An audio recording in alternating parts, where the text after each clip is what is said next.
اور بادشاہ پریشان تھا عزیز مصر کہ کسی کو جا کے بتاؤں گا تو کوئی کیا سوچے گا، اس کے گھر میں کیا کچھ ہوتا ہے۔ کہتے پریشان تھا تو پنگوڑے سے بچہ بول پڑا، کہنے لگا بادشاہ اگر تو کرتا آگے سے پھٹا ہے تو پھر معاذ اللہ غلطی حضرت یوسف کی، اگر پیچھے سے پھٹا ہے تو پھر زلیخا کی، تو کرتا پیچھے سے پھٹا تھا، حضرت یوسف کے حق میں گواہی مکمل ہو گئی۔ اب آہستہ آہستہ نا دربار میں محل میں بات پھیلنے لگی تو بیویاں کہنے لگی اوہو زلیخا تو ایک غلام پہ عاشق ہو گئی ہے، ایک غلام پہ۔ تو زلیخا کہنے لگی تو اجے میرا محبوب نہیں ڈٹھا۔ یہ رٹے ڈالنے والے دیکھتے نہیں اور دور کھڑے رہ رہ کے کہانیاں سناتے رہتے۔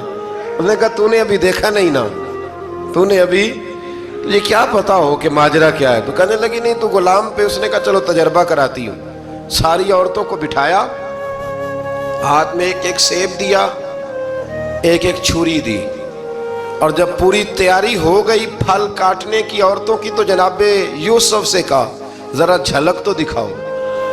تو حضرت یوسف نے جب جھلک دکھائی تو قرآن کہتا ہے سیب کاٹنے کی بجائے ہاتھ کاٹ لیے، اور کہنے لگی اوہو یہ کوئی بشر نہیں، یہ تو کوئی فرشتہ ہے، یہ کوئی فرشتہ ہے، یہ تو کوئی اللہ تبارک و تعالیٰ کی طرف سے آنے والا کوئی کرامت والا عزت والا شان والا فرشتہ ہے۔ حضرت زلیخا کہنے لگی سمجھ آئی ہے پھر تو مجھ پر شکوہ کرتی تھی۔ تو اب وہ بات بھی آہستہ آہستہ پھیلنے لگی کہ حضرت یوسف علیہ السلام کی غلطی نہیں، غلطی زلیخا کی۔